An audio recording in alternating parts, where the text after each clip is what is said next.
So I'm so happy that we met. And like I was saying on the tentative to doing the live, I think it's so important to talk about boundaries Mm, and about self-care because I think it's a trend. Everyone is talking about self-care, but I think it's mostly about self-care rituals like taking a bubble bath, going to a nice restaurant, taking, I don't know, going for a trip.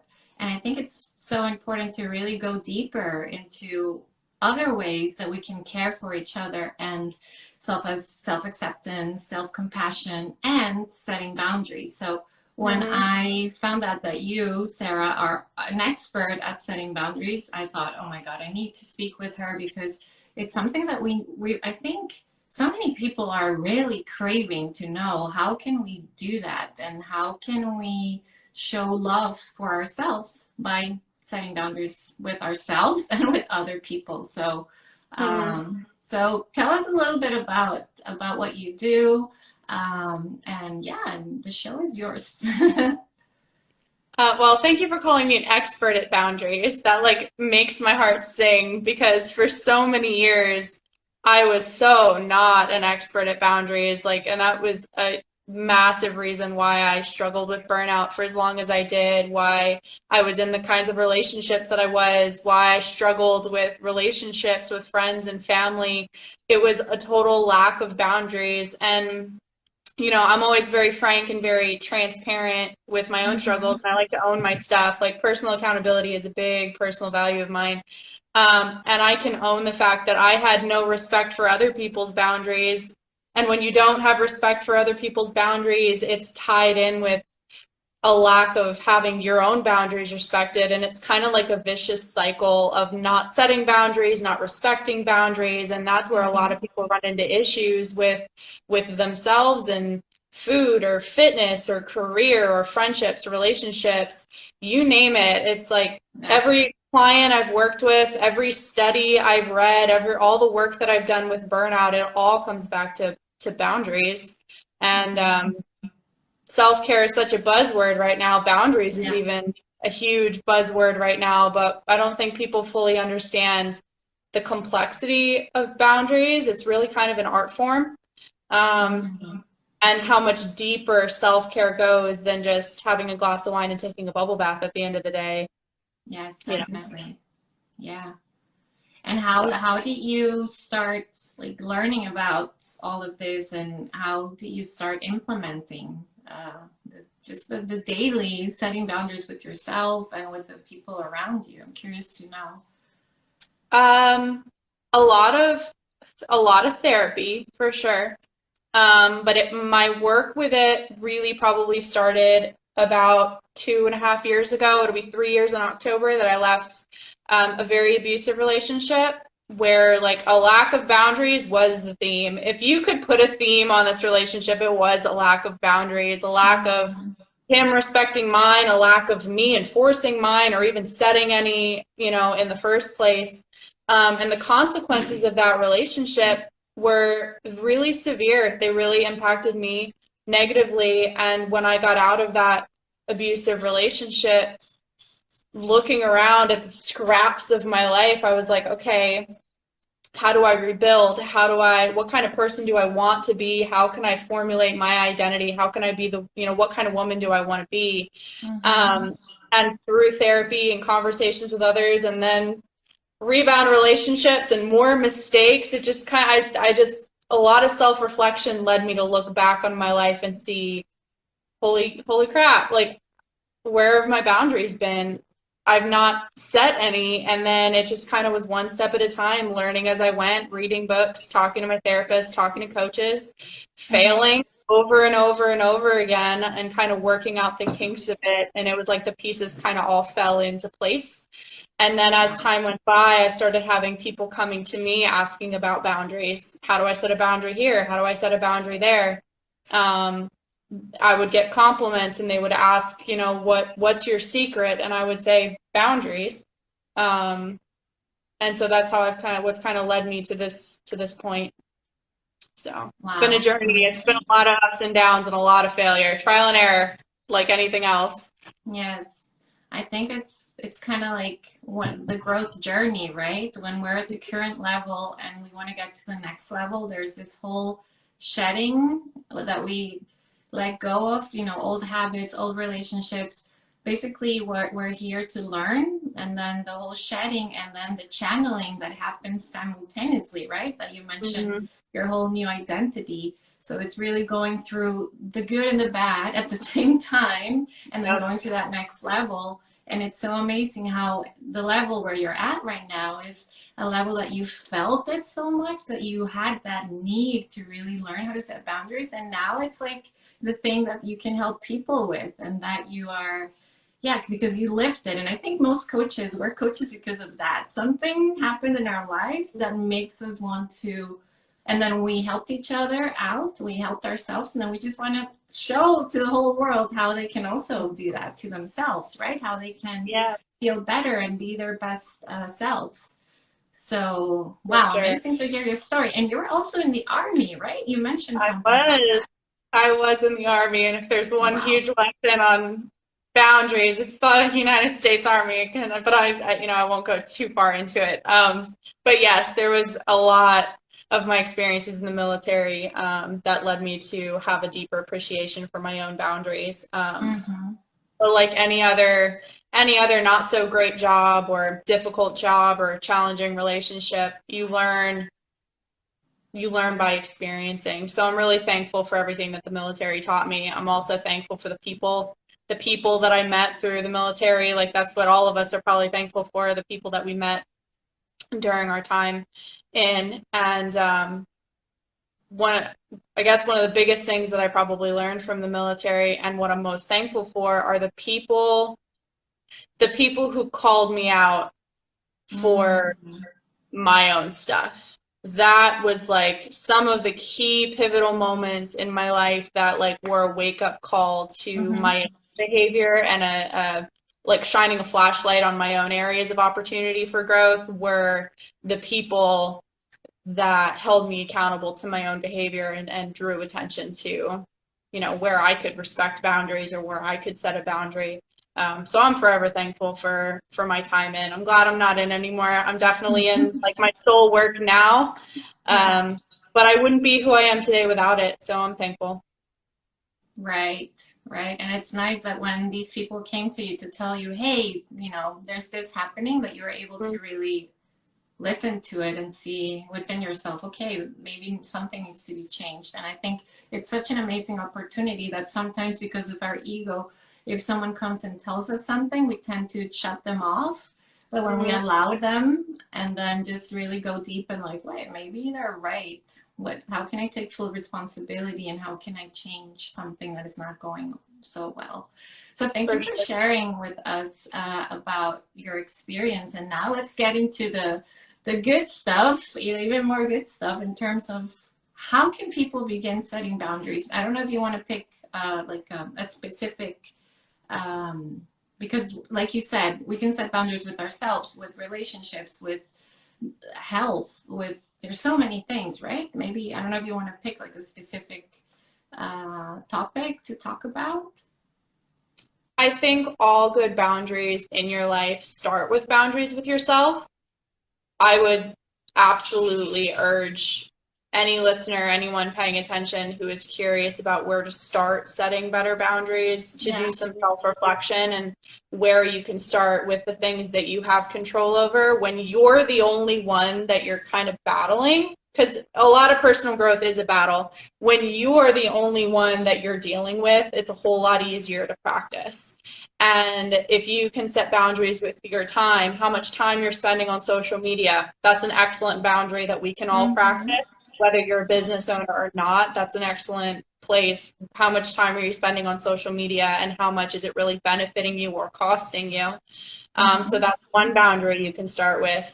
Boundaries with the food that you're eating or how much alcohol you're consuming. Like, I don't think people think about those areas as boundaries, because we think about boundaries as like not letting someone walk all over us. But I don't think people Mm-hmm. realize that our own self-talk and who we are, we can walk all over ourselves sometimes, and that can get in the way of our personal growth.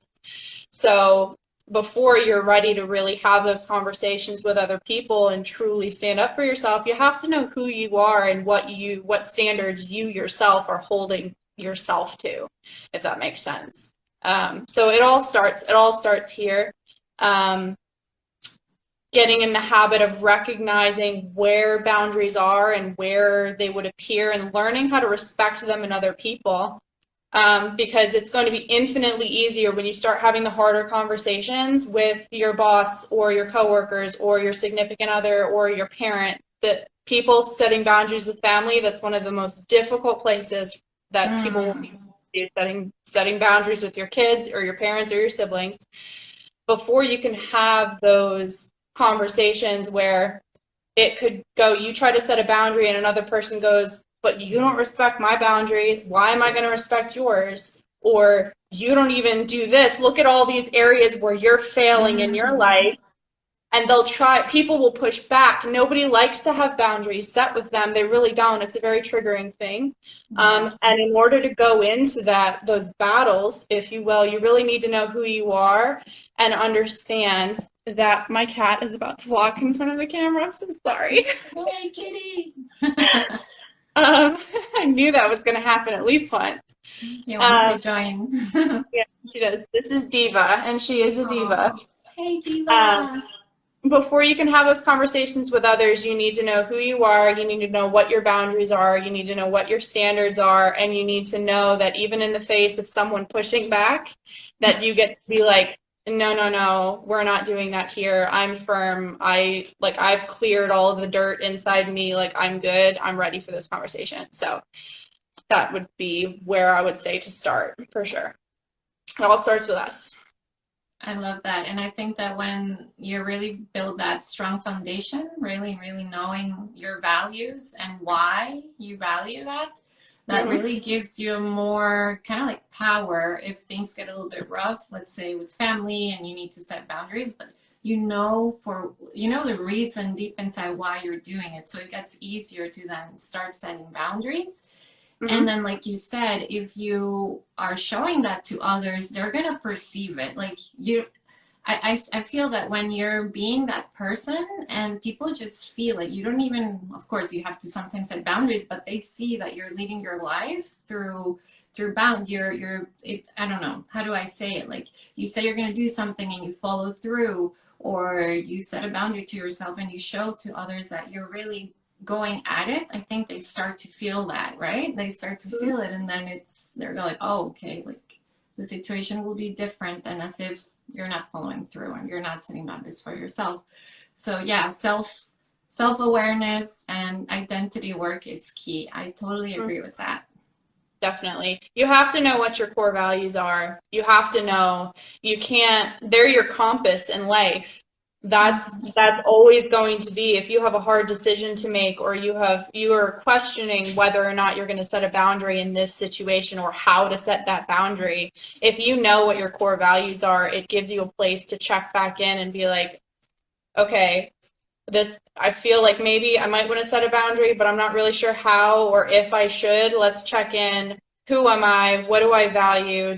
Is integrity a value of mine? Is respect a value of mine? Is freedom a value of mine? Like what I don't know how to describe it outside of it being a compass. It really is everything, is to know who you are at your center. So for sure, you have it's to. like it's kind of like a North Star, right? It's like the North Star of where you have to go. It's not really, it's more like you said in the beginning, it's like the journey, right?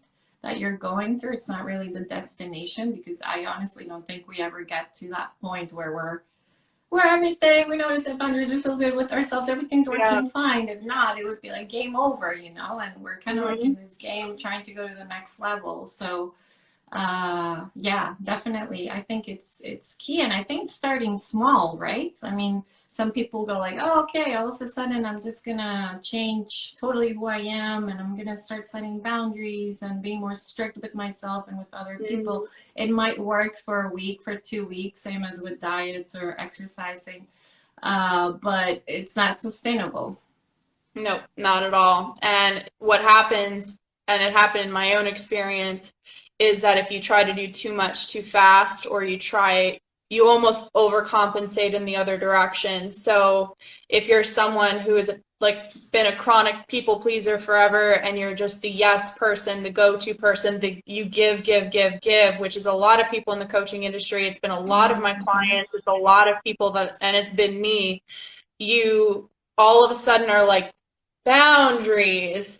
And what you do is you overcompensate, and then you become a bitch. I'll just say it. You'll become a bitch. Then all of a sudden you become this super rigid person, and you lose your flexibility. You dim your light. You become this. You try to put on this persona of the person with boundaries, and you try to force it instead of letting yourself organically grow and become the woman with boundaries, or the man with boundaries. It really is slow, incremental growth, and it takes a lot of grace, a lot of patience, a lot of understanding, a lot of forgiveness. There's a lot of forgiveness work that needs to happen. Yes. You will not be able to set boundaries until you are able to forgive yourself for allowing yourself to not have had boundaries. You have to forgive the people who have taken from you. You have to have a lot of open-minded reflection and forgiveness for where you've been, and then clear the blocks to becoming the person that you want to be, the person with boundaries. To embody it. Yes. I love it. I agree with you completely. The forgiveness is, it's one of the first things, right? If someone asks, okay, but how do I learn how to do this? Is forgiveness. Forgiveness. Because you want, like I was explaining earlier, it's the iceberg analogy, right? Like, we have a small tip of the iceberg that's standing out, but underneath it is this huge, it's the bulk of the iceberg is actually underneath the water. And that when it comes to boundaries, like the action of setting a boundary, it's up here, but the energy with which you're setting that boundary is what's underneath the water. It's what people don't see, because that's coming from your own background. It's coming from your own experiences, your own understanding of what boundaries are. All of that goes into that boundary that's getting set. So if your boundary is getting set from a place of depleted resentment versus forgiveness and grace and active choosing to be this new person with these new standards, it's a totally different energy, and people are reading that. It might be the same boundary, no, you won't treat me that way, or no, we're not doing this anymore, but it's a totally different vibe when it's coming from personal growth, maturity, forgiveness, grace, wanting both of us to benefit from this boundary, versus resentment, where I'm protecting myself, you suck, you're not going to take from me anymore. This is how we're going to prevent that happening. Yes, so it's a whole different energy. Yes. Sure. And then it's only going to attract the same, basically. Even if you're saying, and then this is when we get into the I was going to say nonviolent communication. I don't know why that comes from, but into the nonverbal communication, right? That you might be saying something, but your energy is totally saying something else, and people just they feel that. That's why sometimes don't worry if you don't know what you're going to say. Just show up, and if you're feeling good, if you do the energy work to feel good within yourself, sometimes you don't even need to say anything. People just feel that you're in a good vibe, and then let them do the talking. And it's like manifesting anything else. It's you feel into the energy of being the person who has what you want, and then you don't even have to worry about how you're going to set the boundary. You just feel into the energy of being the person who has boundaries, being the person that gets the respect, being the person who receives whatever form of attention or whatever you want. You become that person. And then how people treat you, it kind of is a highlight for the areas of opportunity you still have to grow. If you think that you can't be successful without having haters, and that's deep down inside you, no matter whether you're the person with boundaries or the person who claims success or whatever, you're still going to attract haters, because deep down that's what you feel you deserve. So there's a lot of work that goes into it to really become that person with the unapologetic boundaries.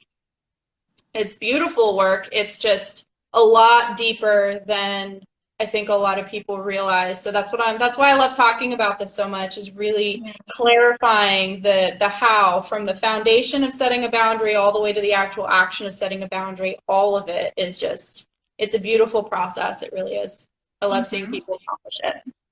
I love that. And how about to close it off? Maybe we can both give like an action step that whoever wants to, whoever's listening, that they can already do, just to get into the energy of self-compassion and self-love and forgiveness, and then be able to set boundaries. Mm-hmm. I think one thing that I would want someone to reflect on today, it just feels like it's on my heart to say it, is forgive yourself. Like, that's the one thing. Like, think of a situation where you might be feeling pulled to set a boundary, or you're a little bit uncertain because there's some conflict there. First, forgive yourself for the situation even being there in the first place. Second, imagine how in an ideal world you would want this situation to play out, and then feel into the energy of that. And 3, take the aligned action to handle the situation as you feel called, and trust that it's going to be okay, because it is.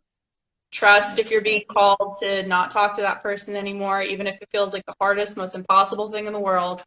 Trust if you're being pulled to set that boundary with your client, even if you're afraid that they're not going to want to work with you anymore. Just trust what you're being pulled to do, because your gut doesn't lie. So that would be my biggest piece of advice for today. I love it. Yes. And mine would be, yeah, just journal on it. And maybe sometimes it's easier when we see it on other people. So maybe throughout the week, maybe try until the end of the week to just pay attention to other people. And if there's anything that triggers like an emotion, in terms of, wow, why is that person saying or doing that? Write it down and then reflect to see if that is actually a mirror of, like, where are you also doing the same in your life? Because most of the time when we see these things, it's because there's something in us, for the good and also for the not so good, right? That we can work on, and then ask yourself, where is this showing up in my life? And like you said, how can then I turn this around? Like, little by little, what is something that I can do to make better this situation or this feeling? So yeah, that would be like my little action step. Just pay attention to the little signs and nuggets that the universe sends you. Because it's always a way to improve. Pay attention and be proactive. A lot of that stuff can come up and it can send us directly into victim mode. And we forget that we have a whole lot more control than we give ourselves credit for. We are in control. I think we should do another life all about taking full responsibility. So much. I love all It's one of my favorite topics. I could go on it all night. Mine also. Well, I love this live, and I think our viewers also will like it. And and I hope that soon. I think our next one would definitely be about taking full responsibility. Definitely. Going from victimhood to being at cause, right? From effect to cause. Yeah. Absolutely. I'm here for it. Well, thank you so much for this today. Thank you. It was fun to chat with you. I'm glad we did it. Yes, me too. Looking forward for the recording so I can post it on my end. And I'll speak to you soon. And thank you so much for everyone that joined. Yes, thank you. Stayed until the end. It's amazing. I hope you have a wonderful, I don't know, here it's almost midnight, but where you're at, it's still early. So go rock it. Go at it. Enjoy. Boundaries with time. It's bedtime. Yeah. No, most of the people that I'm recently working with, they're actually from North America. So it's good. I mean, I get my sleep. I get enough sleep. That's good. That's good. I was thinking about you. I was like, oh, 11 p.m. That's late for her. But all right, you get some sleep. Take care of your kiddos, and I will talk to you soon. All right. Bye. Bye.